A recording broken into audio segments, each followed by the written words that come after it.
Bonjour à tous. Merci infiniment d'être connectés avec nous ce matin. Très heureux de vous retrouver. On va euh, échanger, vous partager des informations sur un sujet qui nous tient à cœur au sein du collectif, qui est le sujet de l'origine. Euh, alors, attends, j'essaye de bien, comme c'est moi qui ai la main. Voilà.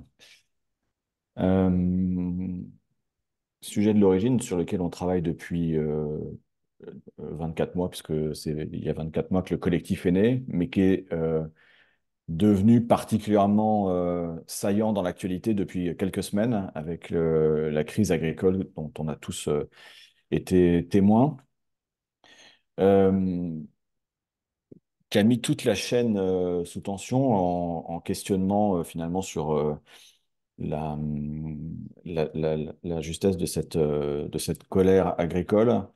Et c'est impressionnant de voir comment, en l'espace de 5 à 6 semaines, on a basculé d'un sujet prioritaire qui était l'inflation et la défense du pouvoir d'achat à la défense des agriculteurs et la capacité à continuer de produire. Et force est de constater qu'on est tous, pour partie, en mesure de résoudre cette crise ou de la renforcer. Et notre partie, c'est d'essayer de trouver des solutions pour la résoudre en faisant en sorte que ça profite d'abord aux premiers concernés qui sont les agriculteurs, mais ensuite à l'ensemble de la chaîne de valeur. Alors, il y a un certain nombre d'initiatives qui sont prises aujourd'hui par les industriels, notamment quand il y a un travail de sourcing sur l'origine France qui est fait. On voit apparaître un certain nombre de mentions sur les emballages, mais ce n'est pas extrêmement euh, facile de se repérer sur la réalité de la production. Et pour mettre un petit peu en abîme cette problématique, je vais laisser la parole à Olivier Dauvert, qui travaille sur ce sujet-là depuis plusieurs années, avec qui on a eu la chance, avec un certain nombre de personnes qui sont connectées aujourd'hui, de réfléchir dans le cadre d'un think tank sur l'avenir de l'alimentation. Et ce sujet-là a été au centre des discussions très tôt. Olivier est un militant assidu du sujet de l'origine. Vous avez sans doute vu un certain nombre de ses vidéos sur ce sujet-là. Il est en permanence sur le terrain pour aller regarder et confronter les ambitions stratégiques et la réalité. Et je vais lui laisser la parole pour nous poser un petit peu le contexte consommateur et la réalité à laquelle les clients sont confrontés aujourd'hui. Cher Olivier, je te laisse la parole.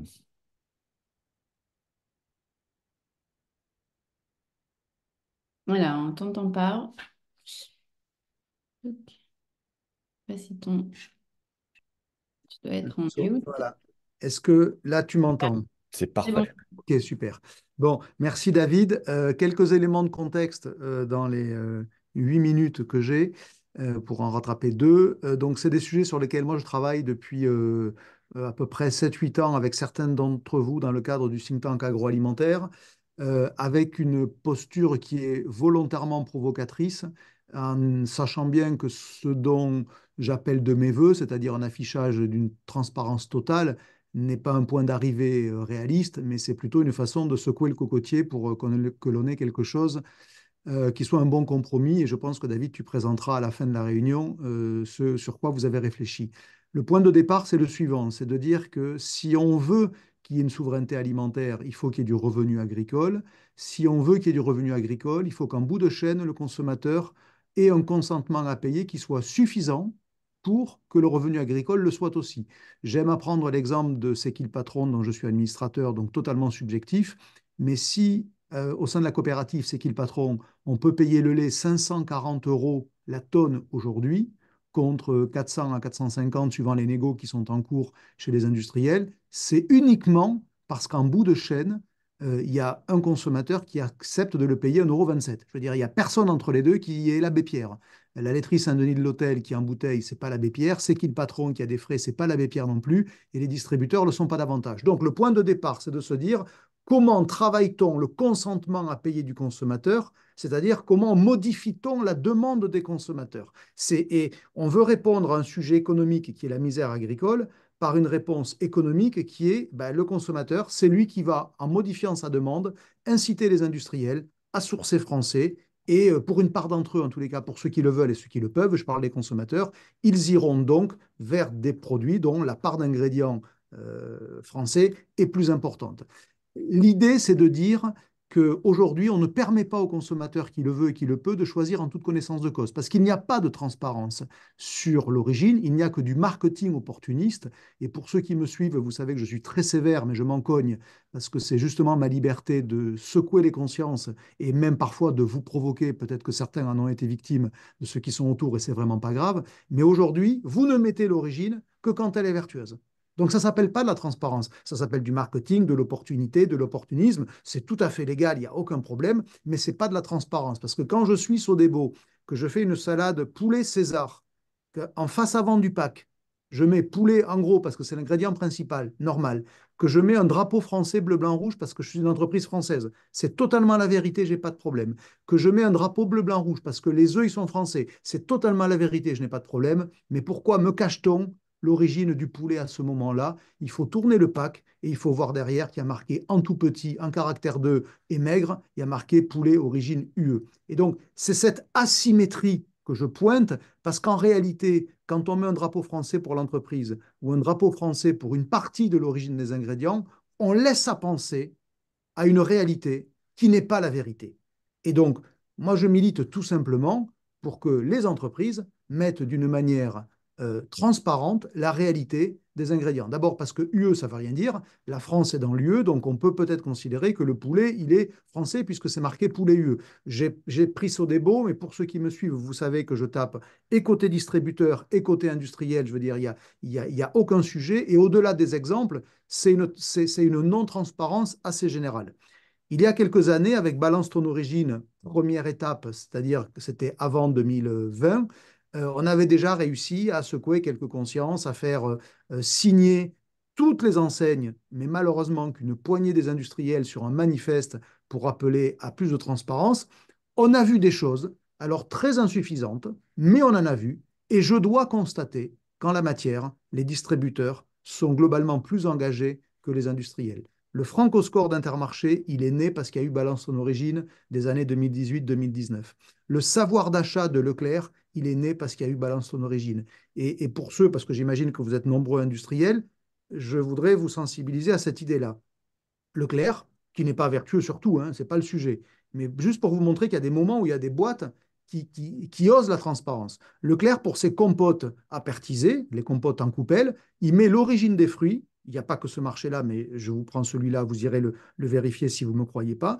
Il met l'origine des produits en face avant, quelle que soit l'origine, vertueuse française ou pas vertueuse, de n'importe où. Alors quand vous voyez sur un pack Leclerc, sur une compote pomme-châtaigne, que la châtaigne, elle est albanaise, ben là, franchement, chapeau. Parce qu'il faut quand même des couilles pour mettre Albanie sur un pack aujourd'hui. Ça, c'est pas du marketing, c'est de la transparence. Alors, on peut prendre d'autres exemples. Lidl, par exemple, qui a enlevé la mention UE de ses listes d'ingrédients pour mettre la réalité des pays. Et petite parenthèse, quand les industriels m'expliquaient que oui, mais on ne peut pas parce qu'il y a il y a des appros qui changent, j'ose espérer que vous avez tous des comptas analytiques, parce que sinon, il y a un sujet plus important que ça, c'est vous ne savez pas gérer. Donc, l'argument de dire oui, mais on ne sait pas bien, non, ça, vous l'oubliez, ça vaut peanuts. Donc, voilà pourquoi moi, je milite pour cet affichage de l'origine, parce que quand vous mettez France, c'est une raison d'achat, et de manière très machiavélique, quand on va mettre la réalité de l'origine, on va donner des raisons de non-choix. Parce qu'en réalité, c'est ça, il faut appeler un chat un chat. Il faut que le consommateur sache pourquoi il peut choisir ce produit-là ou pourquoi il peut ne pas choisir tel autre produit et arrêter d'être dans cette zone grise qui est certes légale, mais qui est totalement hypocrite et qui ne permet pas aux consommateurs d'aider les agriculteurs, parce que je vous le redis, ça sera à ce seul moment qu'on pourra soutenir le cours des matières premières françaises. On va prendre un exemple tout bête. Si le jour où Sodebo met que le poulet qui est dans sa salade poulet César est polonais et qu'il l'écrit, je suis vraiment dans une réflexion théorique, et qu'il l'écrit en aussi gros que l'origine France de ses œufs, évidemment, la demande pour sa salade César au poulet polonais, vous imaginez qu'elle va baisser. Si la demande baisse, rapidement le sourcing des industriels va se réorienter. Si le sourcing des industriels se réoriente vers des produits origine France, ben, mécaniquement, les cours sont soutenus. Parce que je vous rappelle quand même que le cours, c'est l'équilibre entre l'offre et la demande. Donc, je veux dire, ça, c'est un mécanisme économique. Il faut modifier la demande des consommateurs. Il n'y a que la transparence qui permettra d'y aller. Voilà pourquoi c'est balance ton origine. Et moi, j'admets le faire violemment, je vous le redis. Si demain, ça tombe sur l'une des boîtes qui est là, ben voilà, c'est malheureux, mais c'est comme ça. Mais c'est pour servir une bonne cause, pour préparer un terreau fertile, un indicateur dont je pense David nous parlera dans quelques minutes, qui est probablement plus réaliste que mon jusqu'au-boutisme, mais l'un et l'autre sont probablement indispensables. Merci. Merci beaucoup, Olivier. Je te laisse, Julien, regarder peut-être dans le chat s'il y a des questions au fur et à mesure, mais de toute façon, on aura un temps d'échange à la fin. Effectivement, la thématique, elle est sur la table. Il y a des initiatives qui existent de manière un peu dispersée. Ce qu'on a voulu faire, en quelques mots, je vais hop, essayer d'avancer. D'abord, revenir sur le collectif. C'est une aventure, je disais, qui a démarré il y a 24 mois. Le premier président, ça a été Sébastien Loctin, que vous voyez un peu sur les photos. Ici, j'ai repris la présidence il y a quelques semaines. On a démarré avec 12 entreprises, on est aujourd'hui plus de 60. Il y en a un certain nombre qui sont autour de cette table aujourd'hui.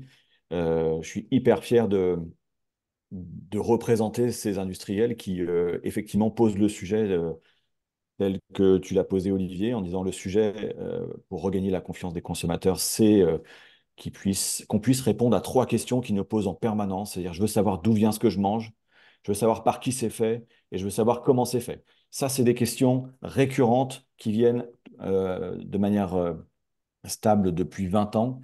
Et sur ces trois thématiques-là, les consommateurs trouvent une partie des réponses, mais ils ont surtout l'impression qu'on essaye de leur montrer plutôt la bonne note que les mauvaises notes. Et du coup, ça alimente une forme de suspicion qui est récurrente. Les exemples que tu citais où on a un drapeau français et quand on retourne l'emballage, on se rend compte que l'ensemble des ingrédients n'est pas français.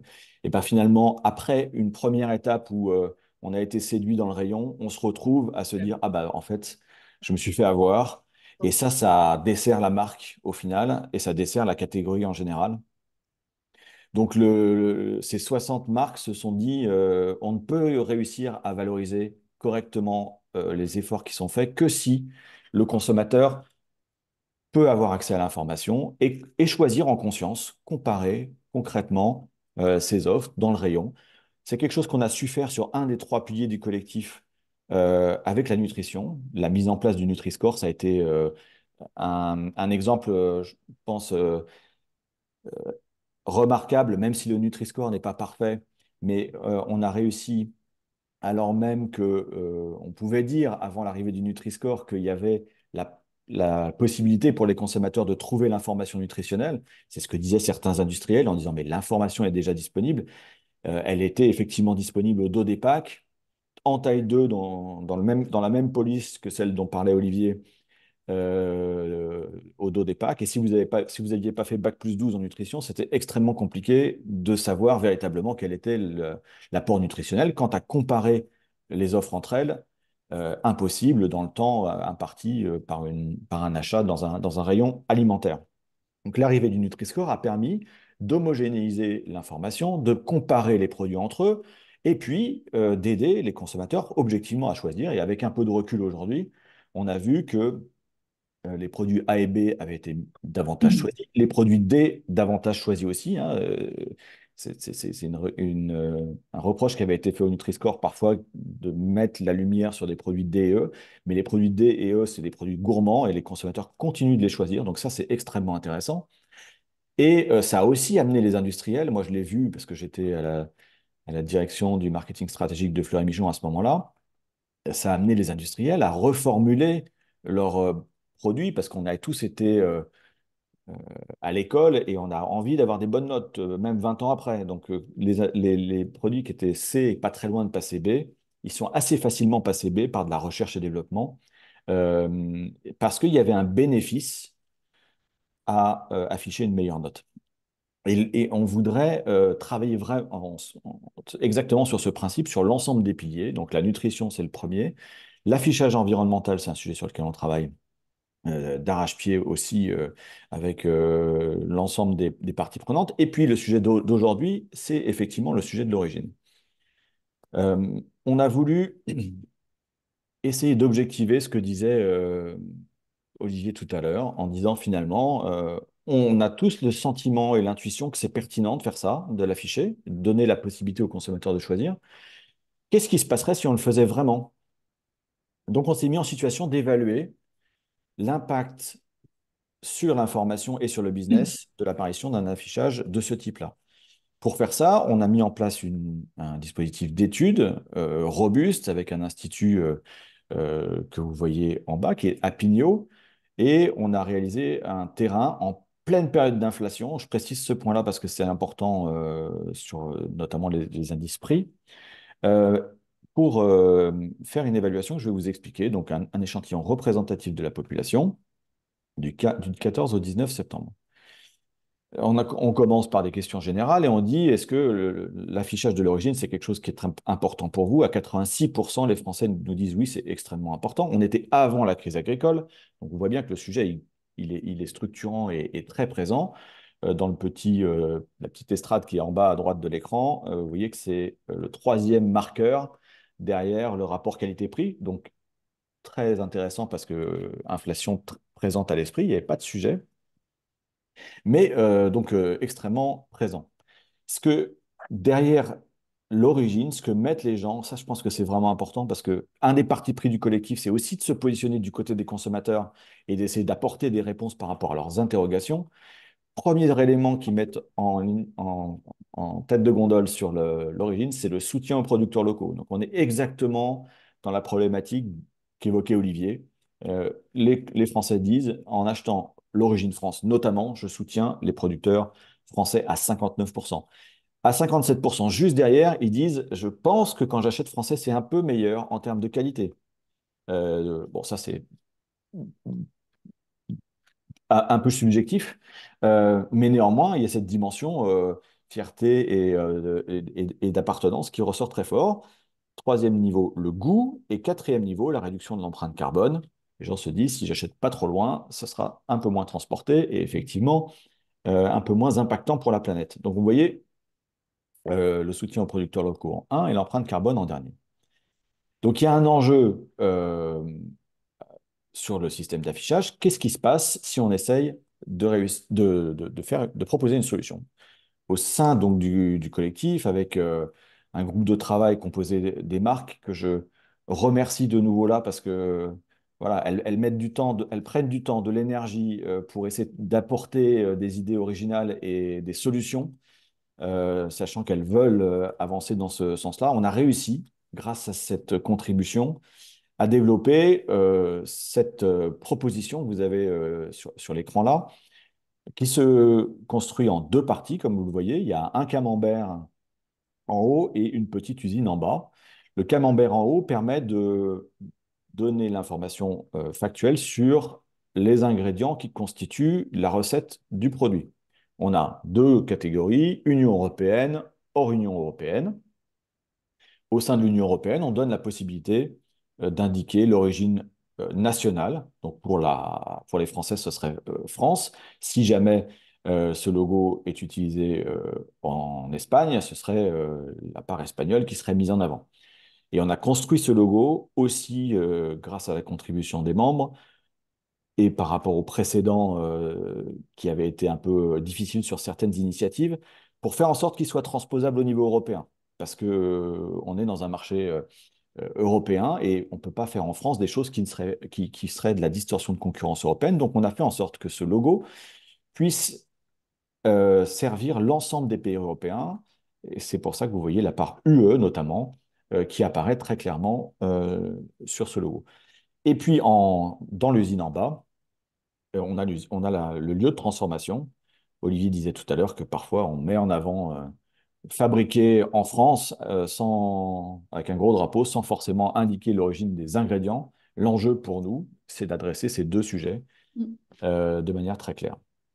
Quand on a montré ce logo seul, les consommateurs nous ont dit pas mal, sachant que bon, c'était une maquette, il n'est pas ouf hein, en termes d'exécution. Mais ils ont quand même dit c'est facile à lire. 7 sur 10, c'est une bonne note. On considère qu'à partir de 6, c'est bien, hein. Facile à comprendre. Et pour un Français sur 2, les marques qui présenteraient ce logo seraient plus crédibles. Donc, quand on sait le niveau de défiance qu'il y a vis-à-vis des marques aujourd'hui, c'est extrêmement encourageant.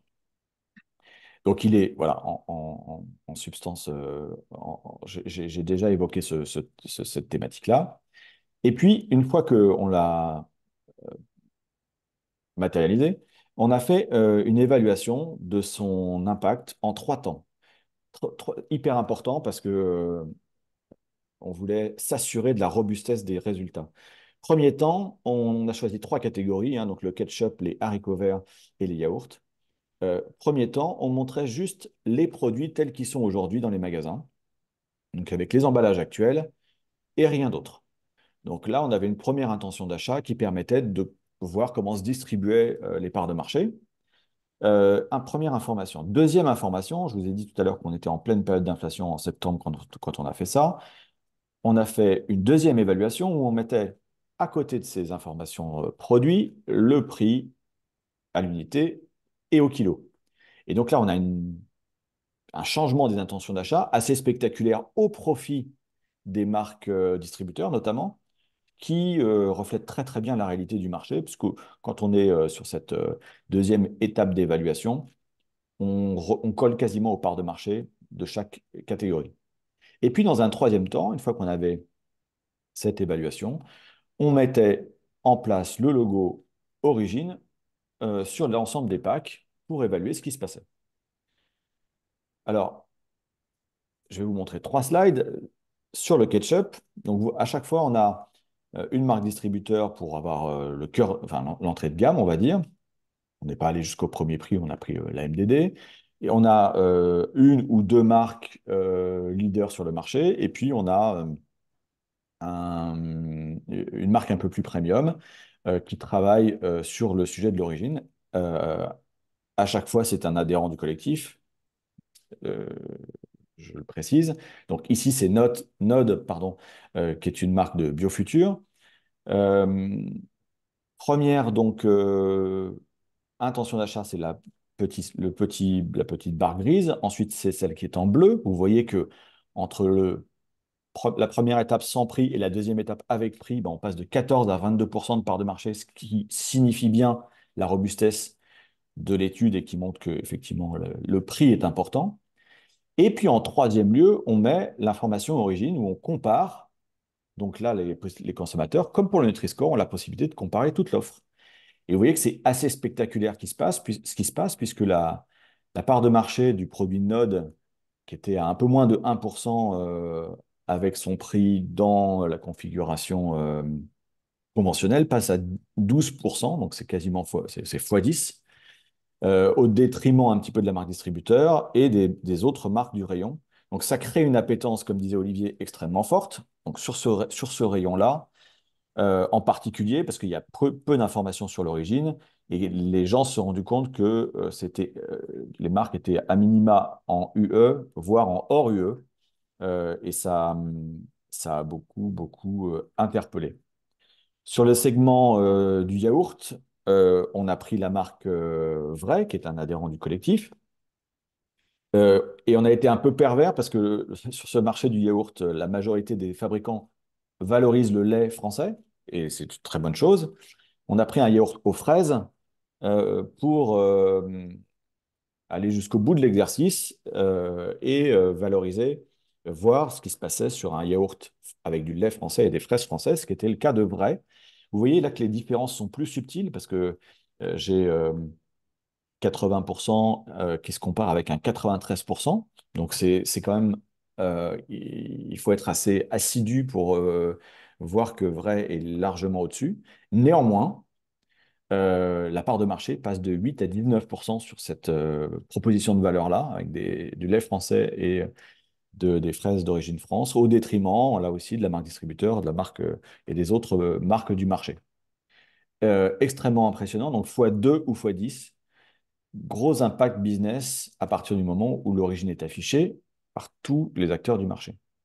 Et puis, dernière catégorie sur laquelle on a fait l'exercice, là, les écarts sont un peu moins spectaculaires sur le haricot vert, parce que, enfin, deux explications pour ça. La première, c'est que d'abord, les fabricants ont déjà fait le boulot, puisque la majorité des packs portent une mention Origine France. Et donc, les variations sont un peu moins importantes. Néanmoins, elles existent, hein, vous le voyez. Et ce qui nous a beaucoup intéressé en point 2, c'est que une initiative, par exemple, de Dossi, qui est un adhérent, je précise aussi, euh, comme les biens cultivés, donc c'est une pratique d'agriculture raisonnée pour faire simple, se retrouve extrêmement valorisé là, en passant de 12 à 16. Donc quand on est tous en origine France, ce qui va prendre encore le dessus, c'est les méthodes agricoles les plus, on va dire, progressistes. Et ça, c'est extrêmement intéressant parce que ça veut dire que ce dispositif, il va valoriser les marques qui travaillent l'origine française, mais il va aussi valoriser les initiatives les plus avancées en termes de production agricole quand l'origine France est garantie.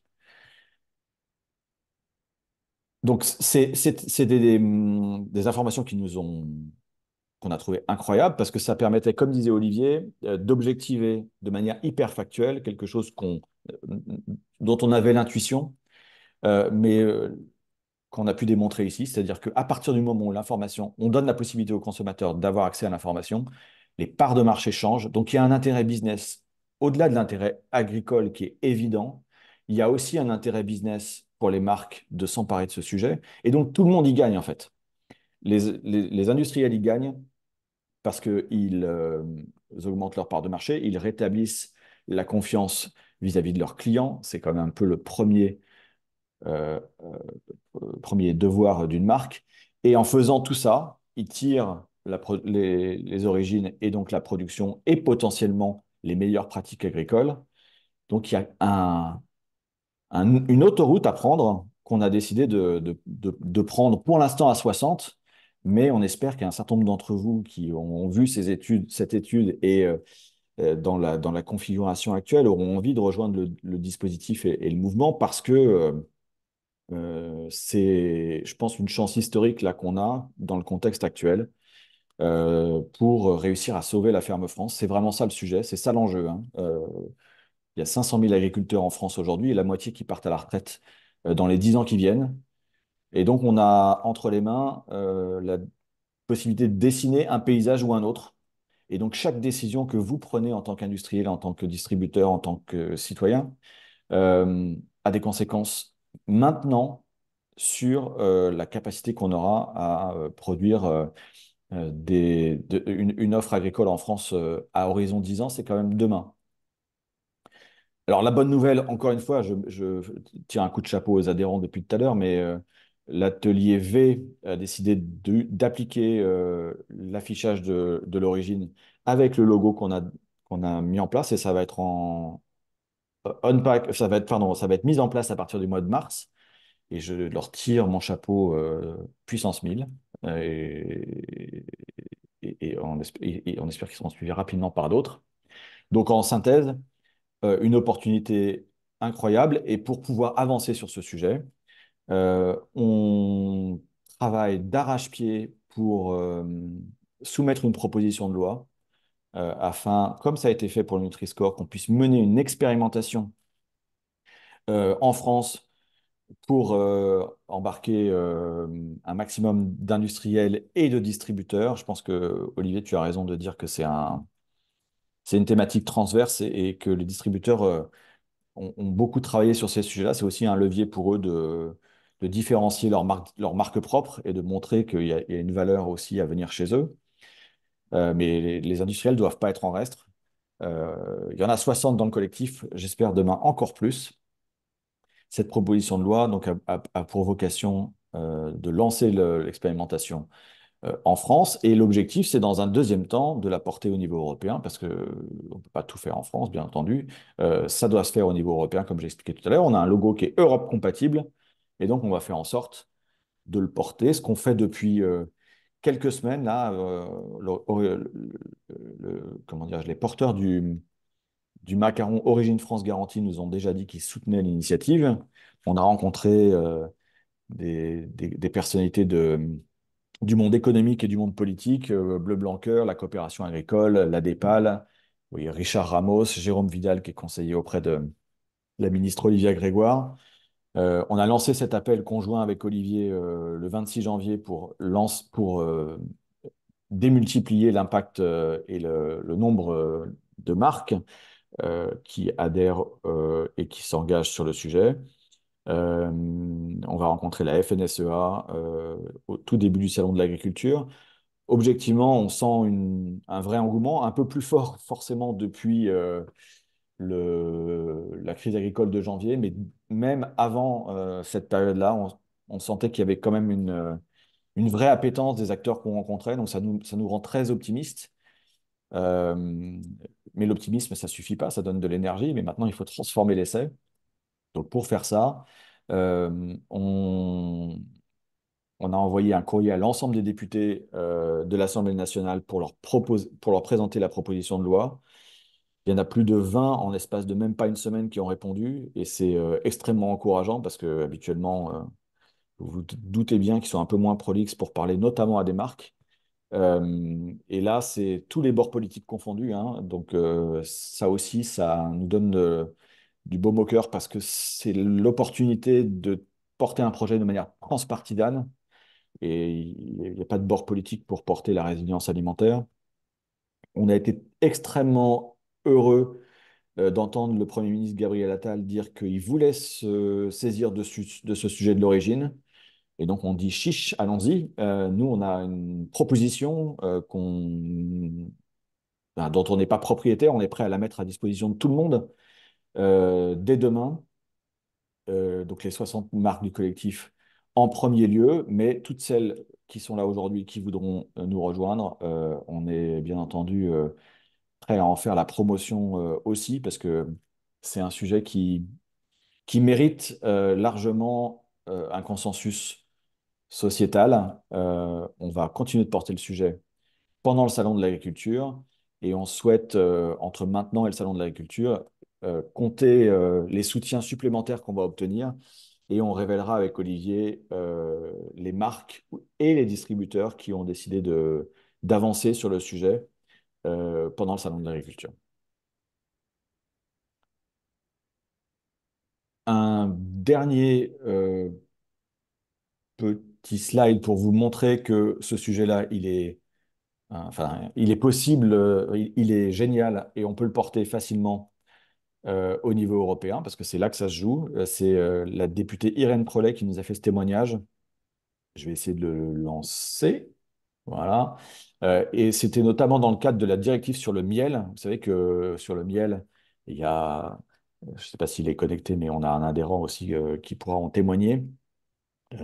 On avait beaucoup d'importations en Europe de miel, notamment d'origine bizarre, où on n'était pas sûr que c'était du miel à l'intérieur. Pour protéger donc la production européenne, les députés européens se sont saisis de ce sujet-là et il y a une loi qui est sortie, donc on sait faire, on a tous les dispositifs législatifs pour faire. Maintenant, il faut la volonté politique et le soutien du pouvoir économique. On essaye de réunir les deux et je vous laisse écouter ce qu'en dit Irène Tolleret tout de suite.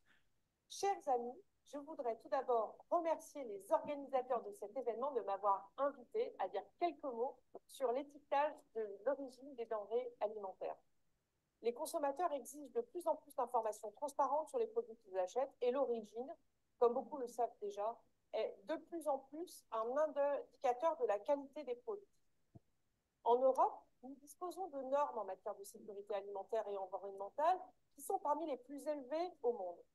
Mais il est temps de rendre l'origine des aliments plus visible et de donner le choix aux consommateurs, de donner la bonne information.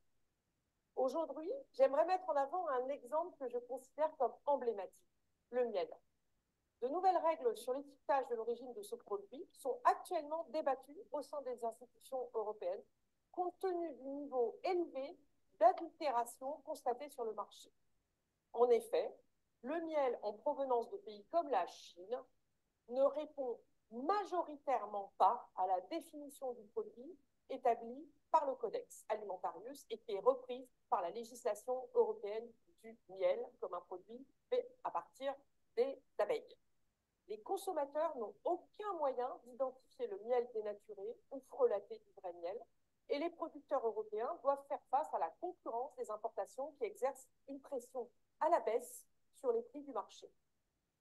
C'est dangereux parce que faire baisser le prix du miel, c'est mettre en danger le modèle économique qui entretient nos essaims d'abeilles, c'est-à-dire la pollinisation et donc notre alimentation. En février dernier, j'ai recueilli les signatures de plus de 40 députés européens pour envoyer une lettre à la Commission européenne en lui demandant de réviser la directive européenne sur le miel avec l'introduction de nouvelles règles exigeant que l'origine du miel soit mentionnée dans l'ordre décroissant des pays d'origine, s'il y en a plus d'un, alors que aujourd'hui ça n'est pas, et de rajouter leur part respective dans la composition. Je peux vous dire qu'il est rare que les groupes politiques du Parlement européen soient aussi unanimes sur un sujet. Pour moi, il s'agit d'une révolution en matière d'étiquetage, mais il faut faire tomber les préjugés qui font obstacle à une véritable transparence de l'indication de l'origine. Je pense que nous sommes sur la bonne voie et j'espère que bientôt les règles d'étiquetage seront plus claires pour tous les produits alimentaires.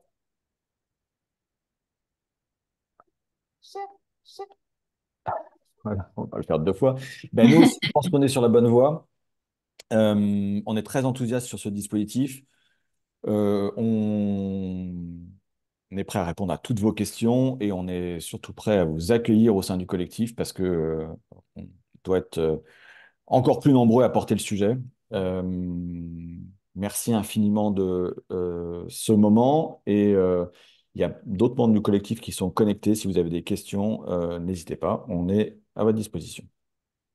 Merci David, merci Olivier pour ces présentations. Dans le chat, on a eu quelques remarques ou points d'interrogation concernant notamment l'aspect saisonnalité des approvisionnements et le fait donc de mettre en place un logo sur un pack qui pourrait être mensonger du coup en fonction de si l'approvisionnement change. C'est des sujets auxquels on réfléchit en groupe de travail au sein du collectif, qu'on a bien en tête, les contraintes opérationnelles de vous, marques industrielles, etc. Et auxquelles on essaye aussi de répondre. Et il y a eu l'idée d'ailleurs dans le chat de mentionner si la saisonnalité, s'il y avait un effet saisonnalité dans les appros, et donc de l'indiquer sur le pack, et peut-être qu'avec un QR code ça pourrait donner accès à l'origine en temps réel. Bon, c'est des sujets sur lesquels on réfléchit et qu'on a bien en tête. Donc, si vous voulez nous aider à les creuser, n'hésitez pas à rejoindre le collectif. Comme ça, on aura aussi on aura encore plus de matière. Est-ce que je peux apporter un élément de réponse, Bien Yes. sûr. Ouais, parce que c'est des sujets sur lesquels j'avais été confronté en 2019-2020 lors de la première tentative. Il y a des façons de le contourner. Il peut très bien y avoir des seuils de tolérance qui sont un pourcentage de matière qui n'est pas français et qui permet quand même de le dire. On a l'exemple sur le bio, hein, 100% des ingrédients d'un produit bio ne sont pas nécessairement bio. Donc le principe de la tolérance, il est entendable réglementairement parlant. Et puis la deuxième chose, c'est qu'on peut très bien considérer que cet indicateur-là, il reflète la vie du produit sur les 12 derniers mois dans lequel il y aura eu l'effet saisonnalité gommé. Ça veut dire que tous les industriels ont une compta analytique suffisamment fouillée pour être capable de dire que sur les lasagnes au confit de canard de 2023, il y a eu tant de pourcents de canards bulgares et tant de pourcents de canards français. Je veux dire, ça, il faut arrêter de raconter autre chose que ça, hein. Donc, c'est totalement contournable si on veut vraiment le faire. Yes. Oui, Euh, c'est super important ce point-là. C'est-à-dire que c'est pas sans contrainte par rapport au système qu'on a développé depuis 30 ou 50 ans. Mais si on est tous d'accord pour se dire qu'il y a un sujet sur la ferme France, sur la capacité à produire demain des denrées de qualité en France, et ben cette contrainte-là, il faut qu'on s'y colle d'une certaine façon. Et moi, je fais confiance à la créativité de chacun. Je l'ai vécu quand j'étais chez Fleury Michon. On a décidé d'indiquer l'origine sur le jambon. C'était compliqué pour les industriels au départ parce que ce qui nous guidait, c'était la qualité, on va dire, organoleptique et nutritionnelle du produit. Et donc, ça nous arrivait de mélanger deux origines parce que d'un point de vue cahier des charges, c'était exactement la même chose. Il a fallu travailler l'ordonnancement de la production. C'est un peu plus compliqué, mais à partir du moment où il y a un bénéfice économique à la fin, le risque ou la difficulté, on arrive beaucoup plus facilement à la contourner. C'est pour ça qu'on veut montrer qu'il y a un bénéfice économique à le faire pour tous les acteurs qui vont le faire. On a une autre question dans le chat par rapport à la multiplication des labels Nutri-Score, AB, Planet Score, Origine France, Infotri, etc. Est-ce qu'on n'a pas peur que le conso soit noyé dans cette jungle de logos en autodéclaration? C'est vrai que enfin, c'est des sujets, et d'ailleurs c'est un peu le point de départ du collectif, donc c'était de se dire que bah, c'est vrai qu'aujourd'hui il y a énormément d'informations disponibles. On a l'impression du coup qu'avec toute cette info, le consommateur est bien informé, mais au final, non. Et donc, l'objectif du collectif, c'est aussi de faire adopter un affichage qui soit harmonisé et obligatoire donc pour l'ensemble des marques. C'est-à-dire que on ait en fait un peu une uniformisation aussi des allégations et de ce qui est inscrit, de ce qui est inscrit en pack. Sans dévoiler, enfin forcément enfin aussi on peut dévoiler ce qu'on prévoit de faire au sein du collectif. Cette année notamment, c'est de faire une étude justement sur un affichage harmonisé, donc dans lequel on aurait les informations nutritionnelles, les informations d'impact environnemental, les informations d'origine, et en fait qui serait, on modifierait en fait une étiquette telle qu'elle est aujourd'hui avec toutes les écritures qu'il peut y avoir, toutes les allégations, etc. Et à côté, on mettrait quelque chose de plus formalisé et identique pour l'ensemble d'un rayon et voir en fait comment le consommateur réagirait par rapport à ça.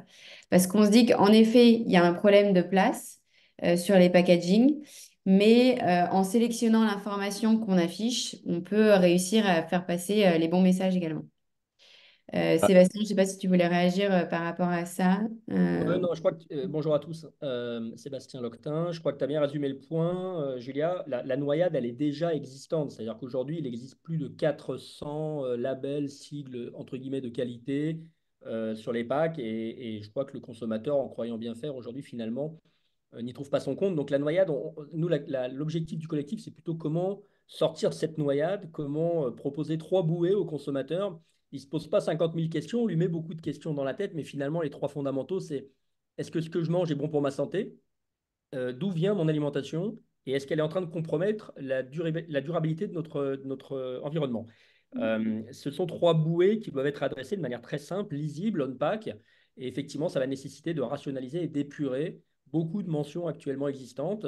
L'étude qu'on va mener nous le démontrera, mais je suis extrêmement confiant sur le fait qu'on fera du moins pour mieux. Est-ce que je peux dire un mot, Julia? Oui, bien sûr. Moi, j'entends toujours toutes ces remarques qui consistent à dire oui, mais alors la saisonnalité, ça rend compliqué. Oui, mais il y a déjà assez de logos, il y en a déjà beaucoup, c'est un logo de plus. OK, il n'y a aucun doute, tous ces sujets-là, tous ces contre-arguments-là sont factuels. Le point de départ, c'est de savoir si on considère, oui ou non, que l'origine est un facteur de modification de la demande des consommateurs et donc, in fine, de soutien des cours de la matière première agricole française. L'étude que vous avez menée montre que oui, l'origine est un élément de modification de la demande. Alors, de grâce, arrêtons de trouver des raisons pour dire ah oui, mais il y a déjà ci, il y a déjà ça, il y a trop de trucs.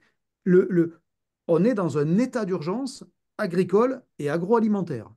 Au rythme où va la ferme France, que personnellement j'observe de manière très intense depuis plus de 20 ans, au rythme où va la ferme France, dans 20 ans, on sera un pays marginal agricole et les agro-industries et les industriels agroalimentaires qui nous écoutent, vous allez vous retrouver face à un problème que vous n'aurez pas d'approvisionnement. Donc le deuxième effet qui se coule, c'est vous. Hein. Le jour où il n'y a plus de paysans, il y a beaucoup moins d'industriels agroalimentaires. Hein. Vous n'avez pas besoin d'aller loin pour vous convaincre de ça. Vous allez en Angleterre et vous regardez le tissu agricole et le tissu agroalimentaire. Alors évidemment, il y a des usines en Angleterre, il n'y a pas de problème, mais il y en a beaucoup moins qu'en France. Hein. Pourquoi? Parce qu'il n'y a plus de paysans, où il n'y a plus de production agricole suffisamment forte. Donc il faut juste y aller par conviction déjà. C'est soit on veut modifier la demande des consommateurs, soit on ne veut pas le faire. Et je rajoute un élément d'appétence politique et d'appétence sociétale dans le momentum dans lequel on est. Je vais vous donner le chiffre que je n'ai pas encore publié des audiences, des posts que j'ai pu faire sur le sujet de l'origine, que ce soit dans mon monde B2B sur mes réseaux ou sur RTL où je bosse. On a dépassé, depuis les 3 semaines où on a remis le sujet sur le tapis, on est à plus de 7 millions de vues. Vous entendez bien le chiffre. Il y a une appétence sociétale. Ça va de toute façon créer des idées politiques pour certains qui vont vouloir s'approprier le sujet. Et donc, avant que les politiques fassent n'importe quoi sur un sujet métier, il vaut mieux que ce soit les acteurs eux-mêmes qui se l'approprient et qui le coordonnent. Parce que sinon, demain, on vous imposera des trucs qui sont aussi cons que toutes les lois que vous avez à subir depuis une quinzaine ou une vingtaine d'années, y compris dans les négociations commerciales. On a la chance là d'avoir un collectif qui s'est mis en œuvre, des démonstrations qui commencent à être faites sur la modification de la demande et une proposition très factuelle d'un affichage.